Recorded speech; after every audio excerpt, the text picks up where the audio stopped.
वाटतं, म्हणजे इष्टलिंग न धारण करता. किंवा अजून एक थोडंसं बोलायचं म्हणजे काय आहे विशेष, तर आपले जे वीरशैव संप्रदायातले आचार विचार आहेत ते कुठंतरी मावळत चाललेले आहेत किंवा कमी पडत आहेत. तर हे न होता आता आमच्या कपिल भाऊनी चालू केलेलं आहे की गुरुकुल ही संस्था चालू केली. तर त्या गुरुकुलमध्ये काय शिकवलं जाणार आहे, जी शिवसंप्रदायातली पद्धती आहेत किंवा त्या ठिकाणी काय राहणार आहे, मृदंग वाजवणे, शिवपाठ करणे, या ज्या संस्कृतीच्या गोष्टी आहेत आपल्या, त्या सगळ्या गुरुकुलमध्ये शिकवल्या जाणार आहेत. तर याच्यासाठी आपल्याला काय करायचे, आपल्या जवळचा पोरगे बाबा आपण प्रचार प्रसार करून गुरुकुलची माहिती प्रत्येक ठिकाणी देणे किंवा गुरुकुलला जास्तीत जास्त प्रवेश मिळवून देणे हे घ्यायचं आहे. तर आपल्याला मनमथ स्वामी म्हणजे मनमथ स्वामींनी काय सांगितलेलं आहे, आप्पांनी काय सांगितलेलं, बसवेश्वरांना आपण पाहिलेलं आहे का, बसवेश्वरांना आपण पाहिलेलं आहे का, मला वाटतं त्यावेळेस आपल्यात कोणी नव्हतं. ठीक आहे, मनमथ स्वामींना ते पण पाहिलेलं आहे. म्हणजे मनमथ स्वामीच्या आणि बसवेश्वराच्या काळामध्ये आपण नव्हतो, तरीही मनमथ स्वामींनी किंवा बसवेश्वरांचे आचार विचार आपल्याला हे ग्रंथातून पाहायला भेटतात. आपण अशा पद्धतीने आपल्याला हा ग्रंथ तयार करून दिलेला आहे की मानवाचं जीवन सार्थक करून मिळवणे किंवा जन्म हा अखेरचा, म्हणजे आपल्याला हे 84 लक्ष योनी फिरक्यातून आपल्याला हा मानवाचा जन्म भेटलेला आहे. मानवाचा जन्म हाची महालाभ, म्हणजे मानवाचा जन्म खूप मोठ्या कष्टानंतर अलभ्य हा लाभ नरदेहाचा लाभला तो कैसा गमावी, म्हणजे काही जरी आपण केलो तरी मानवाचा जन्म पुन्हा नाहीये. त्याच्यामुळे मानवाच्या जन्मामध्ये काय करायचं आपल्याला, आता या जन्मामध्ये आपल्या या जन्माचं सार्थक करून घ्यायचे, सतत सतत नामस्मरणात राहायचे. तर सतत नामस्मरणात कसं राहता येईल, सतत नामस्मरणात राहण्यासाठी काय करावं लागतं, एक छोटंसं उदाहरण तुम्हाला देते मी. आपल्या प्रत्येकाच्या तोंडामध्ये जीभ आहे, किती जणांच्या तोंडात जीभ नाही सांगावं, म्हणजे सगळ्यांच्या आहे जीभ. पण जीभ कशी असते, आपण काही जरी तिखट खाल्लं, गोड खाल्लं, तूप खाल्लं, लोणी खाल्लं तरी जिभेला काही आपण साबण वगैरे लावून धुतो का, आठवतंय का कोणी सांगितलेलं तरी की बाबा आम्ही जिभेला साबण लावून धुतलो किंवा हे साबण वापरली, ती साबण वापरली. तर आपण आपल्या आयुष्यामध्ये आपल्या संसारामध्ये अशा पद्धतीने राहायचे. आपण जर हाताला लावून तूप जर वाढते वेळेस आपल्या हाताला लागलं तर आपल्याला साबण लावून आपल्याला हात धुवावा लागतो, पण जिभेला आपण कधीच धुवत नाही. का धुवत नाही, तर जीभ तोंडात आहे, सगळ्या गोष्टी सेवन करती, पण ती कधीच आपल्याला काही लागू देत नाही.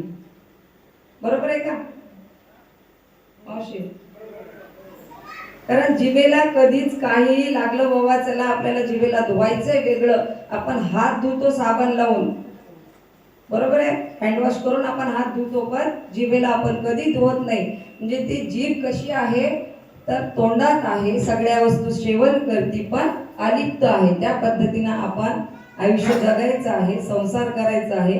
सुखी हा संसार करा स्त्री संगती, वेळोवेळा किती गायना, म्हणजे नामस्मरण करत करत किंवा नामाचं महत्व किती सांगितलेलं आहे. प्रत्येक शिवपाठ होत असेल इथे सकाळ संध्याकाळ, तर शिवपाठामध्ये जे अभंग घेता आपण, प्रत्येक अभंगामध्ये अशा पद्धतीने वेगळं सांगितलं. आशनी शयनी भोजनी गमनी प्रेमेश्वर पाणी स्मरावत, म्हणजे प्रत्येक वेळी आपण नामस्मरण करायचे, प्रत्येक वेळी आपण सतत सतत नाम घेत राहायचे.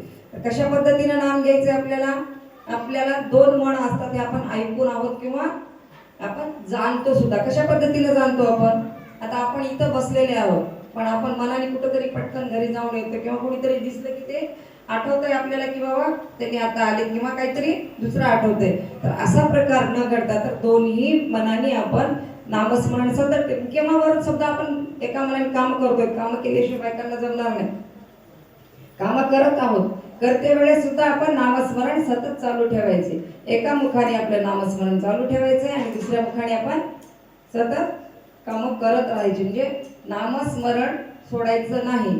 आता परमरहस्य ग्रंथात हे सुद्धा सांगितलेलं आहे की समजा जर आपण सतत नामस्मरण करत राहिलं तर शेवटच्या क्षणी आपल्याला नाव आठवतंय. याच्यासाठी एक छोटासा दृष्टांत आहे. दृष्टांत म्हणजे कसं आहे, वेळ चालेल नाही 2 मिनिट. छोटासा दृष्टांत म्हणजे कसं आहे की तुमच्या माझ्यासारखाच होता, समजा कंटिन्यू संसारात बिझी त्यानं कधीही आपलं देवाचं नाव घेतलेलं नाही, काही नाही. आणि त्याचं म्हातारपण जवळ आलं. जवळ आल्यानंतर त्याला काय झालं की म्हणजे मरण यातना सुरू झाल्यानंतर मग बऱ्याच जणांना वाटलं की बाबा ह्या माणसाने कधीच कोणतं पुण्याचं काम केलेलं नाही, मग आता हा नरकात जाईल अशी सगळ्यांना भीती वाटू लागली. मग बऱ्याच आता मुलगा वगैरे काय म्हणे की बाबा ह्याला काहीतरी आपण म्हणजे अशा पद्धतीने जर नाव उच्चारायला सांगू, एक वेळा नाव घेतात तरी, हे सुद्धा आपण शिवपाठामध्ये म्हणतो, बरोबर आहे. तर शिवपाठात काय म्हणतो, एक वेळा नाव घेतात तरी म्हणजे एकदा जरी आपण महादेवाचं नाव घेतलं, शिवाचं नाव घेतलं, तरी आपण ह्या संसारातून तरुण जाऊ शकतो, अशा या पद्धतीने सांगितलं. म्हणजे एवढा म्हातारा झाला की तो मरणाच्या दारात आहे. मरणाच्या दारात त्यांच्या आता केव्हा मरतंय की हे, मग प्रत्येकाची इच्छा झाली किंवा त्याला काहीतरी एकदा तरी तो नाव घ्यावं शिवाचं. या पद्धतीने बऱ्याच जणांनी प्रयत्न केला, बऱ्याच जणांनी सांगितलं बाबा काहीतरी मनेल त्याला, म्हणून एखाद्या वेळेस अशा पद्धतीने त्याला बोलायला सांगितले की कपडा फाडून दिला आणि त्याला सांगितले की बाबा याला शिवून आण म्हणा म्हणून सांगा, तरी सुद्धा तो शिव म्हणून बोललेला नाही. त्यानं म्हणजे ठाम निर्णयच घेतला होता की आपल्याला शिव म्हणायचंच नाही. मग त्या ठिकाणी काय झालं, शिव म्हणायचंच नाही म्हणल्यावर त्याला काय सांगितले की टाके घालायला, म्हणजे शिव शेवटी म्हणला नाही तो. मग आणि तिथं मेल्यानंतर मग त्याला अशा पद्धतीनं आता म्हणजे यमलोकात गेला, किंवा यमलोकात गेल्यानंतर ह्यांनी पाहिलं सगळं किंवा नेमकं ह्याच्या आयुष्यात काय घडलेलं आहे.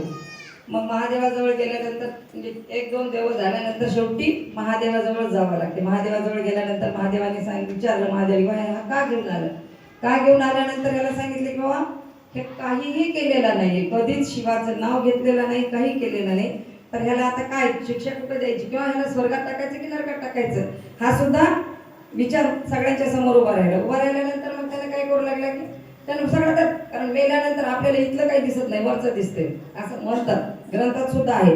पाप पुण्य समान झाल्यानंतरच मानवाचा जन्म आपल्याला मिळतो. म्हणजे जोपर्यंत आपलं पाप आणि पुण्य समान होत नाही, तर पाप कशाला म्हणायचे, जे आपल्याला वाटायला आलेलं काम आहे ते आपण निर्मळ मनाने न करणे हे पाप झालं. आणि समजा त्यात कुचराई केली की हे उलट सांगितले काय, जे आपल्याला काम दिलेलं आहे ते काम आपण आपल्या मनोभावे किंवा मन लावून करणे म्हणजे निस्वार्थपणे ते आपलं पुण्य होईल. आणि त्यात कुचराईपणा करणे किंवा आपण त्याच्यामध्ये दुजाभाव निर्माण करणे हे जर केलं तर त्या ठिकाणी आपलं पाप घडते.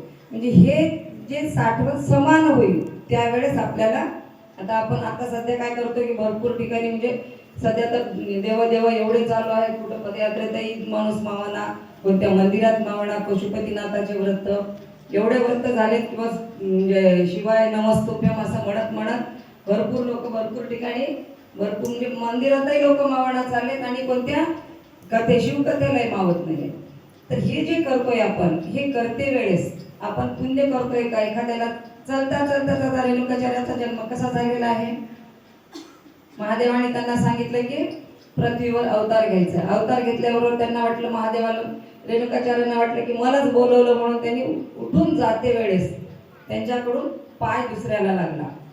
आता आपण इथून उठून येते, किती जणांना पाय लागतो याचं काळजी करतो का आपण, किंवा हे बारीक लक्ष सुद्धा आपण देत नाही. म्हणजे पुण्य करायला जातो, पण आता आपण पूजा करतो, पूजा करते वेळेस बऱ्याच वेळेस टाळं असे ठेवलेले असतात, मृदंग असतो, पेटी असतो, हे आपलं एक साधन आहे, म्हणजे आपल्या स्वार्थासाठी आहे किंवा आपल्या भल्यासाठी वाद्य दिलेले आहे, तर याच्याने गोडवा निर्माण होतो. तर हे करते वेळेस आपण कधीतरी पाय पण लागतो, काही होते, ग्रंथालाही कधी कधी पाय लागतो, पण ते आपण लक्ष देत नाही. तर असं न करता आपण लक्षपूर्वक, म्हणजे परमर्श ग्रंथात एवढं सुद्धा सांगितलेलं आहे, समजा तुम्ही दिवसभर पूजा करताय आणि दिवसभर पूजेत असून जर एखादं चांगलं काम करत नसला, तर मुखी घास माथी डाग जर असेल तर त्याला सुद्धा अर्थ नाही. म्हणजे तोंडानं खाऊ घालताय चांगलं प्रेमाने आणि वरून मारत राहतात, तर ते सुद्धा मान्य नाहीये संतांना काय मान्य आहे की तुम्ही जे करताय ते निस्वार्थपणे आणि निर्मळ मनाने का, असे शुद्ध भाव ज्याचा देव अंकित दयाचा. म्हणजे संतांनी काय सांगितलं आपल्याला की ज्याचा भाव शुद्ध आहे त्याचा देव अंकित होतो, किंवा देव त्यांच्या घरी राबतो, अशा पद्धतीने सांगितलेलं आहे.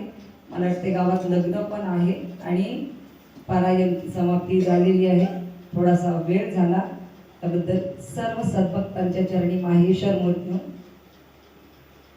माहेश्वर मूर्तींच्या चरणी माझा नमस्कार करते.